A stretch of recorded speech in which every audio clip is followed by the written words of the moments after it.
கட்டணங்கள் தொடர்பாகவும் உங்களது ஆலோசனைகளை பெறவும் உங்களது பிரச்சனைகளை நாங்கள் தெரிந்து கொள்வதற்கும் அதேபோன்று நகர சபையினூடாக எவ்வாறான சேவைகள் உங்களுக்கு வழங்கப்படுகின்றது என்பது தொடர்பாகவும் நகரசபையினூடாக வழங்கப்படுகின்ற சேவைகளிலே இடம்பெறுகின்ற குறைபாடுகள் தொடர்பாகவும் உங்களது கருத்துக்களை அறிவதற்காகவே இன்று முக்கியமாக நாங்கள் அழைக்கின்றோம்.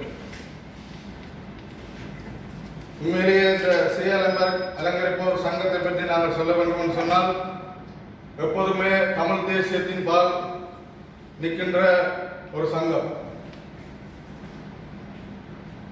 எவ்விதமான சலுகைகளையும் காட்டி எமது சங்கத்தை யாராலும் வளைத்து போட முடியாது.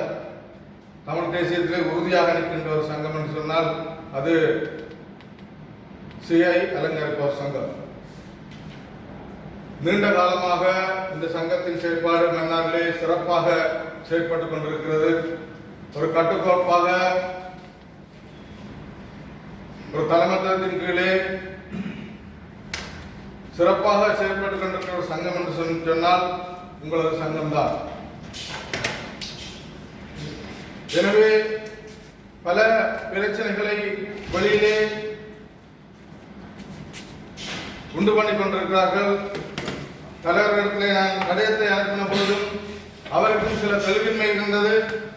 என்னுடைய பேசினார், எங்களது சங்கத்தை நீங்கள் அழைத்திருக்கிறீர்கள், அதன் காரணம் என்னவோ என்று. நான் அவருக்கு தெளிவுபடுத்தினேன், ஐயா, நான் உங்களை கூப்பிட்டிருப்பது உங்களது பிரச்சனைகளை அறிந்து கொள்வதற்கும் அதே போன்று நீங்கள் பின்பற்ற வேண்டிய சுகாதார நடைமுறைகள் தொடர்பாகவும் உங்களோடு கலந்தாலோசிப்பதற்குத்தான் நான் உங்களை அழைத்திருக்கிறேன் என்று சொன்னேன்.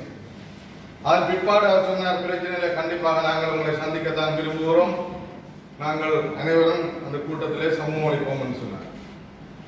அதற்கு இணங்க நான் நீண்ட நேரம் பேச விரும்பவில்லை, உங்களுக்கு வேலை இருக்கும், அதே போன்று எமது பொது சுகாதார வைத்திய அதிகாரி அவர்களுக்கும் வேலை இருக்கும்.